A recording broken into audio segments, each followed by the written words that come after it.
Hello everybody out in YouTube land. This is going to be another 7-string video. I actually spoke with Kurt Rondo a little via email. I thought it'd be cool if he checked out the review video and he just to point out, a few little quality things about the 7-string here. And he did kind of confirm a few things that I thought, and perhaps came up with an answer to another thing. The reason that the wings look like they've been, for one thing, the guitars aren't dipped; they are sprayed, which is more logical. Most guitars are done that way. But like I pointed out in the review vid, there's these two vertical lines that are about this, or horizontal lines on the insides of these horns that are about the same height. Well, I forgot kind of, he reminded me that these are actually 3-piece bodies. So, that's probably what's going on there. It's the pieces were just so different in color that they didn't take the spray the same. So that's kind of the thing that he put an answer to, and that's a pretty good theory. The other things that he confirmed is that they are using the same neck and the same pickups for the non-Floyd models. So that is the reason for the pole piece issue. And the locking nut brings the strings closer to the edge of the neck. So that kind of clarifies a couple of things there. So what I actually kind of suggested to Kurt and everything, because he was thinking about getting them to kind of fool with the spacing on things, and I was like, well, you don't really want to do that because those things are kind of standard. I mean, you can't really change Floyd spacing, for example. It's connected to the Floyd, so you got to kind of work with that. I actually suggested that they start making the Cepheus pickups in blade versions rather than pole piece versions, because then they could literally just use the same pickups for both models and kind of get away with it.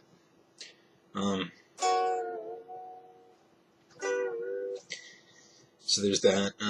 He didn't really clear anything up about why it was sort of dirty and everything, but most of that's come off.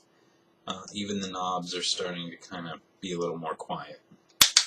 So the guitar is sort of starting to iron itself out and everything, and it's getting to where it's a little more comfortable for me to play and stuff. So that's all good. One thing is, this Floyd comes with 4 springs in it. It's a little bit heavy for me. I know some people prefer that, but I find it to be a little bit heavy, and I would really like to maybe move it to 3 springs. But I'm leery to deal with doing that because it stays in tune so well. I just don't really want to mess with it. I did lubricate the fine tuners so they're a little easier to turn. That did help, and I did raise the pickup some, which seemed to also help the overall tone of the instrument. I have since played it through Guitar Rig, and it is still a pretty, it is a nice sounding instrument. So I really just kind of wanted to do just a quick update on that. I had one guy in the review video ask me about how slim this neck is. And whether it was slimmer than a Schecter or not, I don't know. I haven't played a Schecter 7-string. I have, however, played a Schecter 5-string bass, and that didn't. I mean, that feels about like this. This might be a little slimmer than that. It's been a while since I played that thing, but it feels about the same, but just maybe a little bit less.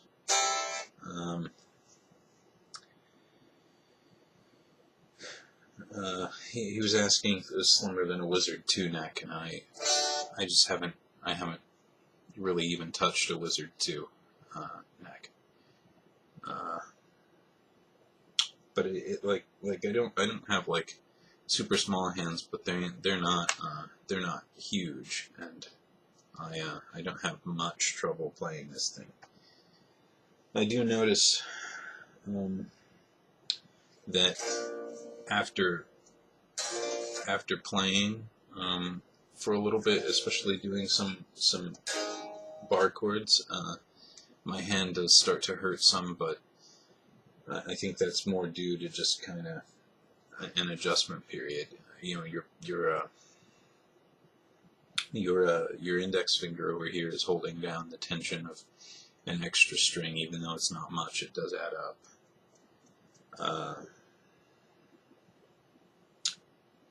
So there's that. I'm toying with the idea of getting an 8-string at some point too. So that's going to be a real kind of. It looks like I have enough finger left to do it. It looks like I could make bar chords on that. So, but that's probably going to be the limit of my playability on guitars. 8 strings going to be my cutoff. And I really just want these extended scale instruments to be kind of tools. Anyway, I mean, they're not going to be things I play full time. I play 6-string right now just as much as I do the 7. So there's that. Let's see, what else? Oh, I did finally pick up a guitar strap for it. I actually had enough money left on my debit card after this purchase, my little prepaid card, to buy a strap. I just got it from a place here, kind of local, but I didn't want to go to it, but they had it for a good price, so I just went ahead and had them ship it. So they're going to go ahead and I should probably get that relatively quickly, I would think. So that's kind of where I am with that.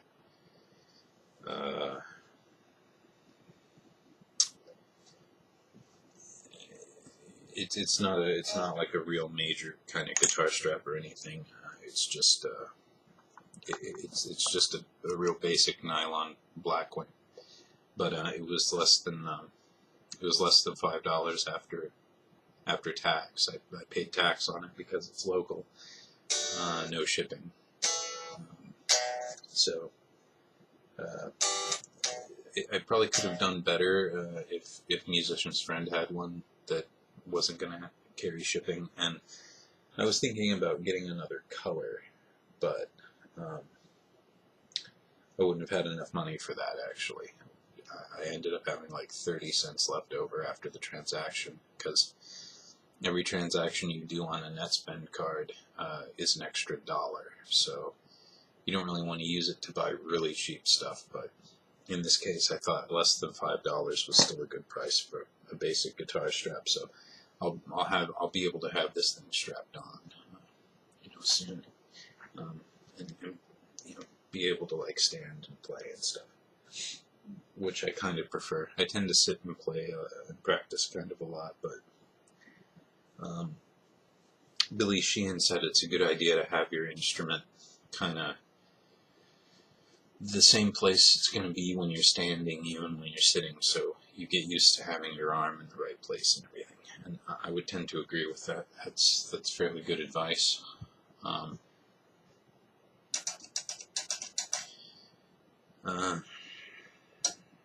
there's not a whole lot kind of else to. I really like that reversed headstock. I just want to put out there again that looks really cool.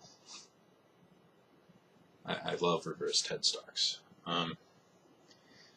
The Agile inlay on this thing doesn't look too bad either. Not bad at all. It has a little devil tail on the end of it. Kind of cute. So that's where I am with that. I am actually thinking about maybe picking up one of their Bryce short scale 6-string basses at one point, at some point as well. And I just want to go out there again and say that I think Rondo Music is really a good company. Again, some people tend to give them a hard time and claim they make junk and stuff, and sometimes you get a thing that's a little, has a problem or two, but, really in the long run, you're not going to get a better price on a 27-inch 7-string with a Floyd. I haven't found a better price, so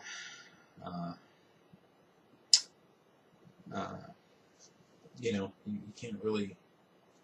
I don't think you can really go wrong with it. And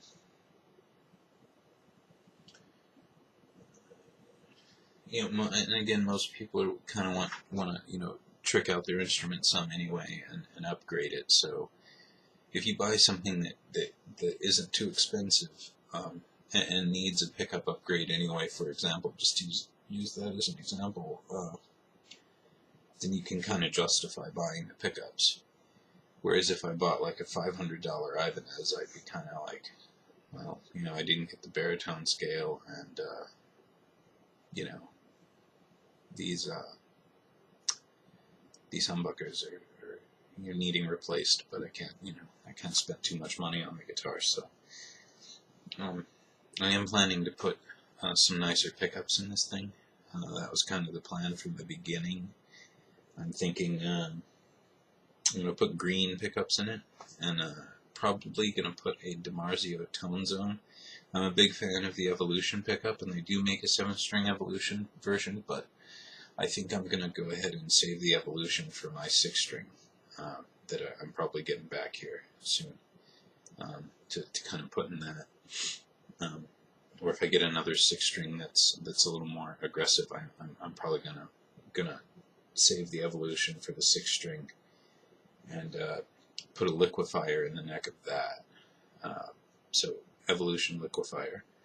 But I think in this one, I'm actually gonna put in a DiMarzio Tone Zone in the bridge, and then a Seymour Duncan SH2 in the neck. So I have a really nice jazzy sort of pickup, and then a really nice kind of distorted kind of lead pickup that lets some more high end from that low string shine through.